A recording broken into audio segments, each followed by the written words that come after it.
Hey YouTube, how's it going? It's me, Still Inferno, and I'm back with another video. So in today's video, I just mainly wanted to talk about the 3.2 live stream and, kind of my thoughts. So the biggest elephant in the room right now is that now it's confirmed that cast versus passive is going to be a thing in HSR, like totally full stop. It's not that, I don't like that idea. I've never liked the idea of a global passive being tied to a character. Just the idea of a global passive being tied to a character, especially a limited character that you have to pull and potentially spend money for, that just sounds like an awful idea to me. And it obviously is Hoyo trying to sell Casterus even more, which, yeah, they didn't really need to do a lot of selling for Casterus because they already did it in the story, and showing their animations and stuff in the live stream, like, people are gonna want to get her regardless. The global passive didn't need to be in there to sweeten the deal because people were going to get her regardless. And I actually think it turned a lot of people off of casters and the game in general. So I'm not really sure. I mean, I'm assuming that they're going to end up winning on this, like making more money than if they didn't have it. It's just really annoying that they decided to go that route because it's just not good for the players, especially people that aren't spending money on the game. I myself have decided to stop spending money on the game because of this whole global passive thing. And I'm not going to criticize other people for spending money or whatever, doing whatever you want with your money. Like that's all you, and you do your thing and I'm doing mine.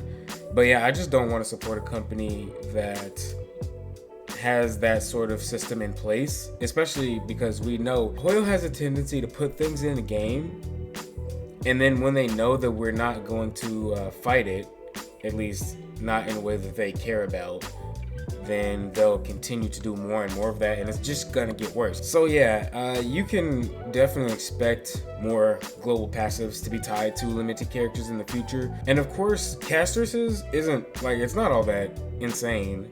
And obviously, I mean, that's just true. It's not all that great. It's like, it's not going to make the difference for a lot of players.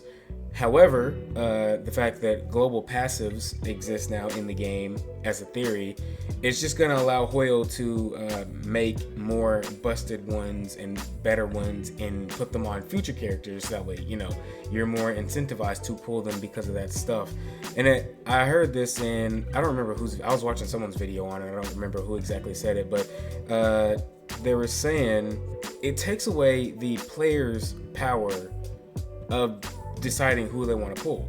It's gonna be Hoyo saying, hey, you're gonna really need this character on your account, or your account's just not gonna be as good.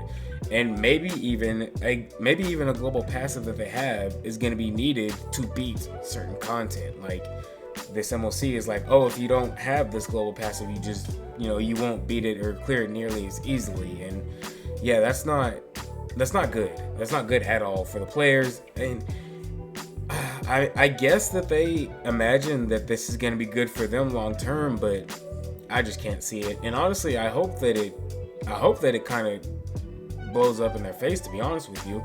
I hope that a lot of people decide to stop spending money or quit the game, so that way they realize, hey, we shouldn't be doing this kind of stuff.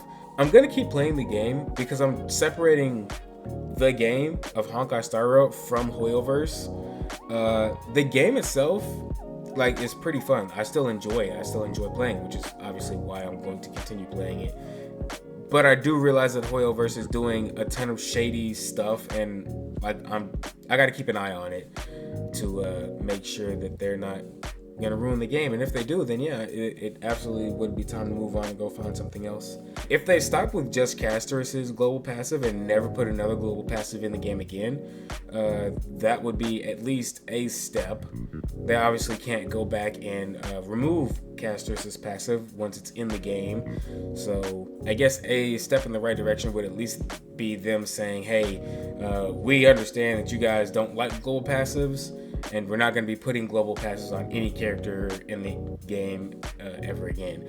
Now, is that going to happen? No, because the thing is, and we've seen this time and time again, is that the Western side of players will not like something and be angry about it, and they'll do what I'm doing. They'll decide to, oh, I'm not spending money, or some people quit, or whatever. But it's really about what the like Eastern side, mainly the Chinese players are doing. That's where Hoyle actually steps in and makes changes, and they don't seem to have much problems with it from what I've seen. So I don't think that we're going to be seeing the last of global passives going forward. We're definitely going to be getting more, and that is not good because we have a good idea of what they're going to do with future passives going forward. And as far as 3.2, I know that was quite the tangent that I just went on, but yeah, as far as actually the 3.2 live stream, the story looks like it's going to be cool. I'm definitely excited for that. I can't wait to see casters in action, and whatever unfolds there. So that's a good thing. There's a lot of like stuff for spenders, which if you're a spender, cool. I'm not anymore, so like I don't care about that stuff. Of course, it is just trying to incentivize people to spend money on the game and all that. So it's predatory, obviously. Like that's not, you can't really debate that whether you spend money or not. You should be able to at least know that, hey, they're doing this specifically to get more money out of everyone. So yeah, again, if you're a spender, I'm not here to criticize you because I once was a spender not too long ago. So like I got nothing to really say against you. All of my criticism is more so going towards Hoyoverse because of their predatory practices and what they're doing. And they're also just setting standards in the gacha space. So we might even see this spread to other games, and who knows. Let's see. So we're getting 30 pulls, which is okay. It's cool, anniversary, so that's is what it is there. We're getting a free 5-star character, which is also pretty nice. Either Loach or Ron May.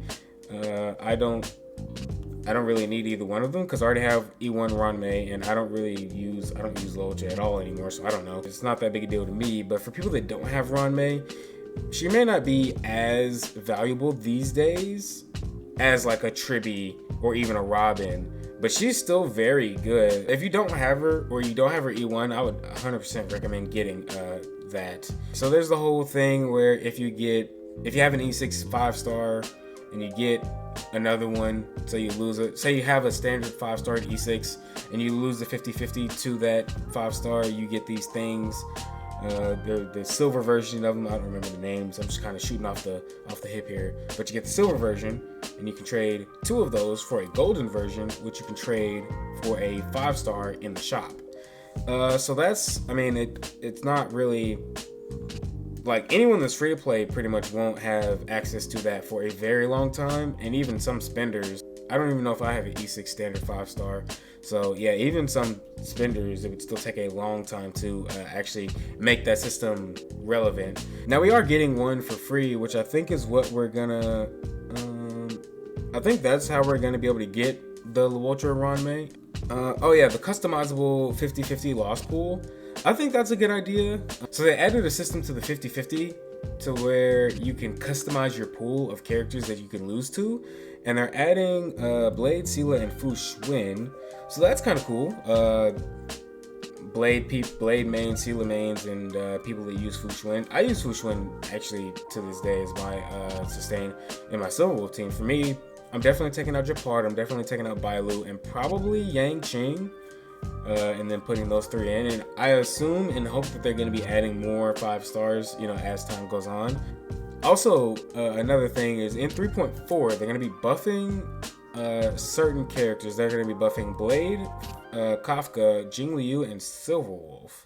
So you guys know that I am a Silverwolf main, 100%. I've been playing with her E6S5 basically since she came out, and having her getting buffs is going to be really cool. Obviously for Blade, Kafka, and Jing Liu players, Blade definitely needs it, and also with him going into the 50-50 Lost Pool shop, that's going to be really nice. You can get Eidolons, potentially, right? You can get Eidolons, and he's going to get buffs. Jing Liu getting buffed is going to be really awesome because, a lot of people love her. I have her as well, and I have her built pretty well, so with the buffs, I hope that she shoots back up in relevancy because I would love to play some Jing Liu in MOC and stuff like that. And then Kafka's getting a buff as well, and that'll be nice. hopefully, I really hope that it actually just revives Dot entirely. I really think that we should have added Black Swan to that list because Kafka and Black Swan just are Dot. Like, Dot doesn't really do much if you don't have either of them, especially, you know, with where they're at now. But hopefully the buffs to Kafka will make Dot just relevant at this point, but we'll see. Now, my question with these buffs, right, is how are they going to be implemented? And obviously I'm curious as to what these buffs are actually going to be. Are they going to be like in the kits? Are they going to be in their stats? Are they going to, like, what are they going to do? And also, how are they going to implement them? Now, as far as Silverwolf, and of course I'm going to be talking about Silverwolf here because she's my favorite character. As far as her buffs go, I hope that they make her, both her skill and her ultimate, either blast or AoE. AoE would be really nice. I hope that she has a way to guarantee whatever element she puts on an enemy. Like, for example, like maybe she puts the first teammate's element onto an enemy. Or if she's blast or AoE, she can do that to everyone. That would be really dope as well. And then for her ult, make it blast or AoE as well. As far as her kit is really, it's honestly really weird, especially like it makes a little bit more sense when you get her to E6, and that's obviously a pretty crazy thing to say because no one's gonna do that except for me, but at E6 it kind of makes more sense. At E0 it just doesn't really make a lot of sense because there's some parts of her kit where she's built for damage. Or there's some parts of her kit where you want to build it for damage, but then there's other parts where you need a ton of effect hit rate. Like, it's just really weird. And then her light cone gives her 20 crit for some reason. At E1 that makes no sense. At E6 that makes a lot of sense. So it's like, it's really weird how they did her kit. Honestly, I really hope that they just move her more into a DPS, but keep all of her debuff stuff.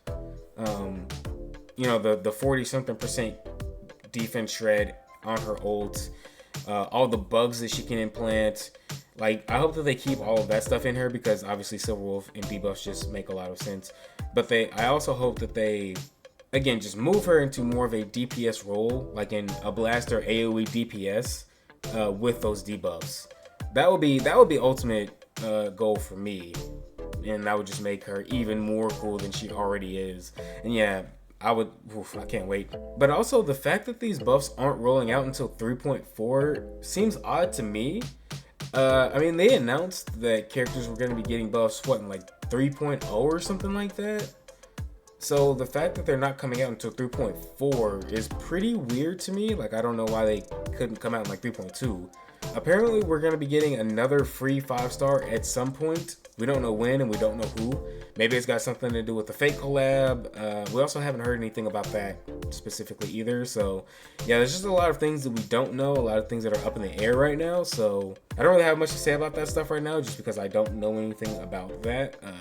It's kind of weird that they keep telling us stuff and then not telling us when or whatever. Like, just don't tell us and then be like, hey, surprise, here's that thing.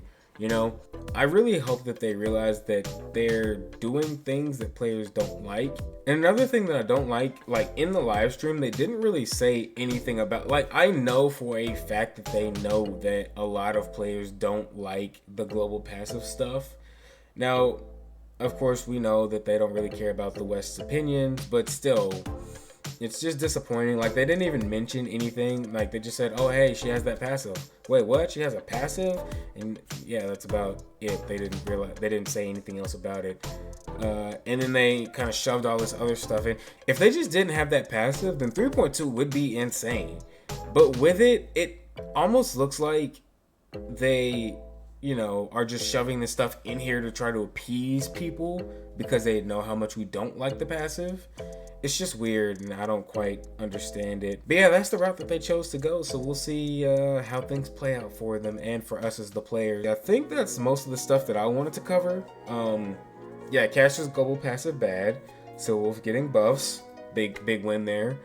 Free Luocha or Ron May, pretty cool. If you're a spender, there's a lot of stuff in 3.2 for you, and yeah, I'm interested to see where this game goes. But yeah, that's pretty much all I have for this video, guys. It took quite a bit of time to get all my thoughts out there. But yeah, I hope you all enjoyed the video nonetheless. If you agree with what I'm saying, leave a like and let me know down below in the comments. If you disagree, by all means let me know down below in the comments too. Let me know, regardless of what you think, or if you disagree with me or not. Let me know down below in the comments your thoughts on 3.2 and kind of your thoughts on the game in general, like where you think it may be going. Yeah, just let me know down below in the comment section. And of course, make sure to subscribe so that we can see more of me in the future. I will see you all in the next one, and until then, keep it burning. I weep for the departed. It too shall fall.